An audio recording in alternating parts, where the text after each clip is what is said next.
ಇನ್ನು ಮುಂದುವರೆದಂತೆ ಪ್ರಿಯಾಂಕಾ ಗಾಂಧಿಯವರು ಪ್ರತಿನಿಧಿಸುವಂತಹ ಈ ವಾಯನಾಡು ಕ್ಷೇತ್ರ ಏನಿದೆಯಲ್ಲ ಕೇರಳದಲ್ಲಿರೋದು, ಇಲ್ಲಿ ಭೂಕುಸಿತ ಆಗಿತ್ತು.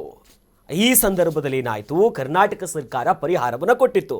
ಕೇರಳ ವಿಧಾನಸಭಾ ಚುನಾವಣೆಯ ಸಂದರ್ಭದಲ್ಲಿ ಈಗ 10 ಕೋಟಿ ರೂಪಾಯಿ ಹೆಚ್ಚುವರಿಯಾಗಿ ಅನುದಾನವನ್ನು ಕೊಟ್ಟಿರೋದು ದೊಡ್ಡ ಮಟ್ಟದ ಚರ್ಚೆ ಕಾರಣ ಆಗ್ತಿದೆ. ಇದಕ್ಕೆ ಸಂಬಂಧಪಟ್ಟಂತೆಯೇ ಸಲೀಂ ಅಹಮದ್ ಅವರು ಮಾತನಾಡಿದ್ದಾರೆ. ಏನು ಹೇಳಿದ್ರು ನೋಡ್ಬರೋಣ. ಬಿಜೆಪಿ ಅವರಿಗೆ ಮಾನವೀಯತೆ ಇಲ್ಲ, ನಾಚಿಕೆ ಆಗಬೇಕು. ಅವರು ಯಾರಾದರೂ ಕಷ್ಟದಲ್ಲಿ ನಮ್ಮ ರಾಜ್ಯ ಸಹಾಯ ಮಾಡಿದ್ರೆ ಅಲ್ಲೂ ಕೂಡ ಟೀಕೆ ಮಾಡ್ತಾರಲ್ಲ, ಅದೊಂದು ದುರ್ದೈವ, ದುರಂತ. ಅದು ನಮ್ಮ ರಾಜ್ಯಕ್ಕೆ ಏನು ಅನ್ಯಾಯ ಆಗ್ತಾ ಇದೆ ಅದ್ರ ಬಗ್ಗೆ ಕೇಳೋಂಥ ಧೈರ್ಯ ಕೇಂದ್ರ ಮಂತ್ರಿಗಳಿಗೆ ಬಿಜೆಪಿ ಎಂ ಪಿಗಳು ಇಲ್ಲ. ರಾಜ್ಯಕ್ಕೆ ಅನುದಾನ ತರಕಂತ ಸಂಪೂರ್ಣ ವಿಫಲರಾಗಿದ್ದಾರೆ. 5 ಕೇಂದ್ರ ಮಂತ್ರಿಗಳಿದ್ದಾರೆ, ಆದರೂ ಕೂಡ ರಾಜ್ಯಕ್ಕೆ ಅನ್ಯಾಯ ಆಗ್ತಾ ಇದೆ. ಅದನ್ನು ಕೇಳೋಂಥ ಧೈರ್ಯ ಈ ನಮ್ಮ ಎಂ ಪಿಗಳಿಗಾಗಲಿ ಕೇಂದ್ರ ಮಂತ್ರಿಗಳಿಗಿಲ್ಲ. 10 ಕೋಟಿ ಒಂದು ಸಹಾಯ ಮಾಡಿದ್ರೆ, ಪಕ್ಕದ ರಾಜ್ಯಕ್ಕೆ ಸಹಾಯ ಮಾಡಿದ್ರೆ ಅದ್ರ ಬಗ್ಗೆ ರಾಜಕಾರಣ ಮಾಡ್ತಾ ಇದ್ದಾರೆ. ರಾಜಕಾರಣ ಯಾಕಂತ ಹೇಳಿದ್ರೆ ಚುನಾವಣೆ ಬರ್ತಾರೆ ನೋಡಿ, ಅದಕ್ಕೆ ರಾಜಕಾರಣ ಮಾಡ್ತಾರೆ ಅವರು. ಒಬ್ಬೊಬ್ಬರ ಹೇಳಿಕೆನೂ ಒಂದೊಂದು ಮುತ್ತು ರೀತಿಯಾಗಿದೆ. ಅವ್ರು ಹೇಳ್ತಾ ಇರೋದ್ರಲ್ಲಿ ಇದು ಚುನಾವಣೆ ಬರ್ತಾ ಇದೆ, ರಾಜಕೀಯ ಮಾಡ್ತಾ ಇದ್ದಾರೆ ಅವರು ಅಂತ. ಹೌದು, ಆಕ್ಚುಲಿ ರಾಜಕೀಯ ಮಾಡಿದ್ದು ಇವರು ಇರಬಹುದು. 10 ಕೋಟಿ ಕೊಡುವಂಥದ್ದು ಅವಶ್ಯಕತೆ ಇರಲಿಲ್ಲ, ಮತ್ತೆ ಈಗ ಅನಿವಾರ್ಯ ಅಲ್ಲ. ಹೌದು, ರಾಜ್ಯದ ಪರಿಸ್ಥಿತಿ ಏನಿದೆ, ನಿಮಗೆ 10 ರೂಪಾಯಿಗೂ ಕಷ್ಟದಲ್ಲಿದ್ದೀರಿ, ನೀವು ಎಲ್ಲ ಖಾಲಿ ಮಾಡ್ಕೊಂಡು ಕೂತಿದ್ದೀರಿ ಖಜಾನೆನ. ಹೌದು, ಇಂಥ ಪರಿಸ್ಥಿತಿಯಲ್ಲಿ ನೀವು ಹೋಗಿ ಅಲ್ಲಿ ಮಾಡುವಷ್ಟು ಏನೂ ಇಲ್ಲ. ಅತ್ತೆ ಆಸ್ತಿನ ಅಳಿಯ ದಾನ ಮಾಡದಂತೆ, ಹಂಗಾಯ್ತು ಇಲ್ಲಿ ಪರಿಸ್ಥಿತಿ. ಹೌದು, ನಿಮ್ಮಲ್ಲಿ ಇಲ್ಲದೆ ಇರೋದನ್ನ ತಗೊಂಡೋಗ್ಬಿಟ್ಟು ಏನು ಮಾಡ್ತೀರಿ? ಅಷ್ಟಕ್ಕೂ ಏನಿದೆ, ಪ್ರಿಯಾಂಕಾ ಇವ್ರನ್ನ ಒಪ್ಪಿಸೋದಕ್ಕೆ 10 ಕೋಟಿ ಕೊಟ್ಟಿದ್ದಾಗಿದೆ. 24ರಲ್ಲಿ 100 ಕುಟುಂಬಕ್ಕೆ ಏನೋ ಏನು ಮನೆ ನಿರ್ಮಾಣಕ್ಕಂತ ಇದು ಮಾಡಿದರೆ, ಪರರಾಜ್ಯದ ಹಿತಾಸಕ್ತಿ ಇರಬೇಕು, ಆದರೆ ನಮ್ಮ ಸ್ವಹಿತಾಸಕ್ತಿ ಇರಬೇಕಲ್ಲ ಅದರಲ್ಲಿ. ಹೌದು, ನಿಮ್ಮದು ಸ್ವತಃ ಹಿತಾಸಕ್ತಿ ಏನಿದೆ ಅಂತಂದರೆ, ಈಗ ಕೇರಳದಲ್ಲಿ ಇಲೆಕ್ಷನ್ ಬರ್ತಾ ಇದೆ, ಅಲ್ಲಿ ಏನಾದರೂ ಒಂದು ಕಡೆ ನೋಡ್ಕೋಬೇಕು, ವಯನಾಡಲ್ಲಿ ಏನೋ ಒಂದು ಆಗಬೇಕು. ಹಾಗಾಗಿ ಅಲ್ಲಿ ಕಾಂಗ್ರೆಸ್ನ ಒಂದು ಲೆಕ್ಕಾಚಾರದ ಅಡಿಯಲ್ಲೇ ತಗೊಂಡೋಗಿ 10 ಕೋಟಿ ಅಲ್ಲೂ ಕೊಟ್ಟಿದ್ದೀರಿ ಅಷ್ಟೇ. ಸಲೀಂ ಅಹಮದ್ ಹೇಳಿರೋ ಪ್ರಕಾರ ರಾಜಕೀಯ ಇರೋದು ಅವರದ್ದಲ್ಲಿ.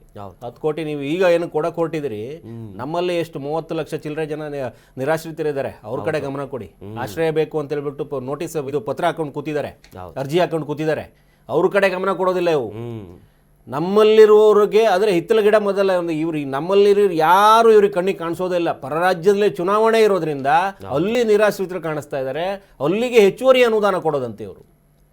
ನಮ್ಮಲ್ಲಿ ಇಷ್ಟು ದಯನೀಯ ಪರಿಸ್ಥಿತಿ ಇದೆ. ಹೌದು, ನಮ್ಮಲ್ಲಿ ಎಷ್ಟು ಸ್ಲಮ್ ವಾಸಿಗಳಿದ್ದಾರೆ, ನಿರಾಶ್ರಿತರಿದ್ದಾರೆ. ಕೋಗಿಲು ನೋಡಿದ್ವಿ ನಾವು. ಹೌದು, ಯಾವ್ದ್ಯಾರೋ ಬಂದು ಕೂತಿರುವಂಥ ಟೈಮಲ್ಲಿ ಅಲ್ಲೂ ಕೂಡ ನಮ್ಮವರು ಕೆಲವರು ನಿರಾಶ್ರಿತರಾಗಿದ್ದಾರಲ್ಲ, ಅವ್ರ ಕಡೆ ಗಮನ ಕೊಟ್ಟು ಅವ್ರಿಗೇನು ಸೌಲಭ್ಯ ಕೊಟ್ರಿ ಗೊತ್ತಿಲ್ಲ. ಈಗಾಗಲೇ ರಾಜ್ಯದ ಉದ್ದಗಲಕ್ಕೂ ಇರುವಂಥ ಸ್ಲಮ್ ವಾಸಿಗಳು ನಿರಾಶ್ರಿತರ ಸಂಖ್ಯೆ ಎಷ್ಟಿದೆ? 30 ಲಕ್ಷಕ್ಕೂ ಹೆಚ್ಚಿದೆಯಂತೆ. ಹೌದು, ಅವರನ್ನೆಲ್ಲ ನೀವು ಆಶ್ರಯ ಕೊಡೋದು ಬಿಟ್ಟುಬಿಟ್ಟು, ಅವರಿಗೆ ಏನಾದರೂ ಒಂದು ಸಹಾಯ ಮಾಡೋದು ಬಿಟ್ಟುಬಿಟ್ಟು ನೀವು ನೆರೆ ರಾಜ್ಯದ ಸಹಾಯಕ್ಕೆ ನಿಂತಿದ್ದೀರಿ. ನಾಚಿಕೆ ಆಗಬೇಕು ನಿಮಗೆ. ನಿಮ್ಮಲ್ಲಿದ್ದು ಏನಾದರೂ ಕೊಡಿ. ಹೌದು, ಇಲ್ಲಿರೋದನ್ನು ಕೊಟ್ಟು ಇಲ್ಲಿರೋದನ್ನು ಸಲಹಿ ಅಲ್ಲೇನೋ ಮಾಡೋದಕ್ಕೆ ಹೊರಟಿರುವಂಥದ್ದು. ವಯನಾಡೇ ಆಯ್ಕೆ ಮಾಡ್ಕೊಂಡಿದ್ದಾರೆ. ಕಳೆದ ಬಾರಿ ಇವರ ಉಪರಾಣಿ ಅಲ್ಲಿ ಇದು ಮಾಡ್ತಾ ಇದ್ದಾರಲ್ಲ. ಹೌದು, ಹಾಗಾಗಿ ಅಲ್ಲಿ ಆಯ್ಕೆ ಮಾಡಿಕೊಂಡು ಮನವೊಲಿಸುವ ಕಾರ್ಯ ಮಾಡಿಕೊಂಡು ಅವರನ್ನು ಮೆಚ್ಚಿಸುವ ಕಾರ್ಯ ಮಾಡಿ ಇಲ್ಲೇನೋ ಒಂದು ಗಿಟ್ಟಿಸೋ ಕಾರ್ಯ ಮಾಡ್ಕೋತಾ ಇದ್ದಾರೆ. ಅವಶ್ಯಕ ಇರಲಿಲ್ಲ ನಿಮಗೆ. ನಿಮ್ಮಲ್ಲಿರುವಂಥ ದಯನೀಯ ಪರಿಸ್ಥಿತಿ, ನಿಮ್ಮ ಕಚ್ಚಾಟ, ನಿಮ್ಮ ಅತಂತ್ರ ಪರಿಸ್ಥಿತಿ, ಇದು ಯಾವುದು ಲೆಕ್ಕಕ್ಕೆ ತಗೊಳ್ಳದೇನೆ ಮತ್ತೊಂದಷ್ಟು ಮೇಲೆ ಹಾಕೊಳ್ಳುವಂಥದ್ದು, ಮೈ ಮೇಲೆ ಹೇಳ್ಕೊಳ್ಳುವಂಥದ್ದು ಇದೇನೆ. ಕಲಿಚಪ್ಪಡಿ ಹೇಳ್ಕೊಳ್ಳುವಂಥ ಪ್ರಯತ್ನ ಇದೆ. ಹೌದು, ರಾಜ್ಯದ ಜನ ನೋಡ್ತಾ ಇದ್ದಾರೆ. ರಾಜ್ಯದ ಜನ ನಿಮ್ಮನ್ನು ಆಯ್ಕೆ ಮಾಡಿರೋದು. ದಯನೀಯ ಪರಿಸ್ಥಿತಿಗೆ ತಂದಿಟ್ಕೊಂಡಿದ್ದೀರಿ. ದಿನ ಬೆಳಗಾದ್ರೆ ನಿಮ್ಮ ಮೇಲೆ ಏನೋ ಒಂದು ಕಲ್ಲು ಬೀಳ್ತಾ ಇರುತ್ತೆ. ಹೌದು, ನೀವು ಪಕ್ಕದ ಮನೆಗೆ ಮನೆ ಕಟ್ಟಕ್ಕೆ ಹೋಗ್ತಾ ಇದ್ದೀರಿ. ನಿಮ್ಮದೇ ಇಲ್ಲಿ ಅಲ್ಲಾಡ್ತಾ ಇದೆ ಮನೆ, ನೀವೇ ಗಾಜಿನ ಮನೇಲಿ ಕೂತಿದ್ದೀರಿ ಕಲ್ಲು ಹೊಡಿತಾ. ಹೌದು, ನಿಮಗೆ ಒಂದೆರಡು ಪರಿಸ್ಥಿತಿ ಅಲ್ಲ, ಒಂದೆರಡು ಸಮಸ್ಯೆ ಅಲ್ಲ ನಿಮಗೆ. ಉಪಚುನಾವಣೆಗಳಲ್ಲಿ ನೀವು ಮಾಡ್ಕೊಂಡಿರೋದು ನೋಡಿದ್ವಲ್ಲ ಈಗ. ಹೌದು, ನಿಮ್ಮ ಪರಿಸ್ಥಿತಿ ಎಲ್ಲಿಗೆ ತಂದು ನಿಲ್ಲಿಸ್ಕೊಂಡ್ರಿ ಅಂತ ನೋಡಿದ್ವಲ್ಲ. ಒಂದು ಸಮುದಾಯನೇ ಇಡೀ ನಿಮ್ಮ ಮುಂದೆ ತಿರುಗಿ ನಿಂತ್ಕೊಂಡಿದೆ. ಕೊಟ್ಟಿರುವ ಹಣ ನಿಮಗೆ ಸಣ್ಣದನ್ನಿಸ್ಬೋದು, ಆದರೆ ನೀವು ಕೊಟ್ಟಿರುವ ಸಮಯ ಭಾಳ ಲೆಕ್ಕಾಚಾರವಾಗಿರ್ಬೇಕಾಗಿತ್ತು. ನಿಮ್ಮ ರಾಜಕೀಯ ಲೆಕ್ಕಾಚಾರ ಏನೇ ಇದ್ರೂ ಕೂಡ ಜನ ನೋಡ್ತಾ ಇದ್ದಾರೆ. ಹೌದು, ನಿಮ್ಮ ಲೆಕ್ಕಾಚಾರ ಎಲ್ಲ ತಲೆ ಕೆಳಗಾಗುವಂಥ ಪರಿಸ್ಥಿತಿ ಬರುತ್ತೆ ನಿಮಗೆ. ಇರೋದನ್ನು ಇಲ್ಲಿ ಸರಿಪಡಿಸ್ಕೊಂಡು ಹೋಗೋದನ್ನು ಬಿಟ್ಟು ನೀವೇನೋ ಒಂದು ಮೆಚ್ಚಿಸೋಕೆ ಹೋಗಿ ಇಲ್ಲಿರೋದನ್ನೆಲ್ಲ ಕಳ್ಕೊತೀರಿ. ಆಮೇಲೆ ಆ ಪರಿಸ್ಥಿತಿ ಬಂದ್ಬಿಡುತ್ತೆ. ಅಂದ್ರೆ ಈ ವಾಯನಾಡು ಕೇರಳ ಅನ್ನೋದಕ್ಕೂ ಅತಿಯಾದ ಪ್ರೀತಿ ಅನ್ನೋದಕ್ಕೆ ಕಳೆದ ಬಾರಿ ಕೂಡ ನೋಡಿದ್ವಿ. ಈ ಆನೆ ಕಾಲ್ ತುಳಿದಿಂದ ವ್ಯಕ್ತಿ ಸತ್ತಂತ ಸಂದರ್ಭದಲ್ಲಿ 15 ಲಕ್ಷ ಘೋಷಣೆ ಮಾಡಿದ್ರು, ನಂತರ ಹಣ ತಗೊಂಡಿದ್ದ ಲೆಕ್ಕಾಚಾರ ಬೇರೆ ಆದ್ರೂ ಕೂಡ ಘೋಷಣೆ ಮಾಡೋ ಕೆಲಸ ಮಾಡಿದ್ರು. ಸತೀಶ್ ಜಾರಕಿಹೊಳಿ ಅವರೇ ಹೇಳಿದ್ರು ನಮ್ಮ ಕರ್ನಾಟಕದ ಆನೆ ಹೋಯ್ತು ಸಾಯಿಸ್ತು ಅಂತ. ಇತ್ತೀಚೆಗಷ್ಟೇ ವಾಯನಾಡಿನ ಪ್ರವಾಸೋದ್ಯಮವನ್ನು ನಮ್ಮ ರಾಜ್ಯದ ಅಧಿಕೃತ ಪ್ರವಾಸೋದ್ಯಮ ಇಲಾಖೆ ಪೋಸ್ಟ್ ಮಾಡಿ ಪ್ರವಾಸಕ್ಕೆ ಹೋಗಿ ಅಂತ ಉತ್ತೇಜನ ಕೊಡುವಂತ ಕೆಲಸ ಮಾಡಿತ್ತು. ಆಮೇಲೆ ತಾಂತ್ರಿಕ ದೋಷ ಅಂತ ಒಂದಿಷ್ಟು ಸಮಜಾಯಿಷಿ ಕೊಟ್ರು. ಯುವರಾಣಿ ಹೋಗಿ ನಿಲ್ಲುವಂಥದ್ದು ವಯನಾಡಲ್ಲಿ.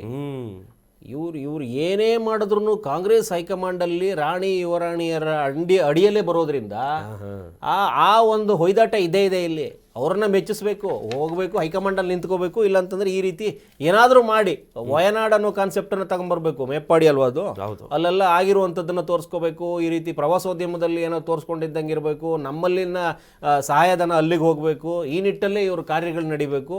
ಅಲ್ಲಿಯ ಕಾರ್ಯಾಚರಣೆಗಳು ಇಲ್ಲಿ ಇವರಿಗೇನೋ ಬುನಾದಿ ಹಾಕತ್ತೆ ಅನ್ನೋ ಅಂತ ಕನಸು ಕಾಣ್ತಾ ಇದ್ದಾರೆ ಅಷ್ಟೇ. ಅಲ್ಲಿ ಗೆಲ್ಲೋದಕ್ಕೆ ಅವ್ರ ಕೈಯಲ್ಲಿ ಆಗಲಿಲ್ಲ. ಹೌದು, ಇವ್ರೇನೋ ಮಾಡೋವಂಥ ಮೆಚ್ಚಿಸುವಂಥ ಪ್ರಯತ್ನ ಮಾಡ್ತಾರೆ ಅಷ್ಟೇ. ಈಗ ಹೌದು, ಚುನಾವಣಾ ಗಿಮಿಕ್ಕು ಅವ್ರು ಹೇಳ್ದಂಗೆ ಅವ್ರಿಗೆ ಅವರೇ ಹೇಳ್ಕೊಂಡಂಗಿದೆ. ಹೌದು, ಮೇಲ್ ನೋಡ್ಕೊಂಡು ಊದಂಗಿದೆ. ಅದು ಇವ್ರ ಮುಖಕ್ಕೆ ಬೀಳ್ತಾ ಇದೆ. ಇಂಥ ಪರಿಸ್ಥಿತಿಯಲ್ಲೂ ವಿರೋಧ ಪಕ್ಷ ಮಾತಾಡೋ ಪರಿಸ್ಥಿತಿ ಇಲ್ಲ. ಇಲ್ವೇ ದಯನೀಯ ಪರಿಸ್ಥಿತಿ ಅವ್ರದ್ದು. ಅವ್ರಿಗೆ ಇಲ್ವಲ್ಲ ಏನು, ಅವ್ರಿಗೆ ಶಕ್ತಿನೇ ಇಲ್ವಲ್ಲ ಅವರಿಗೆ. ಎಸ್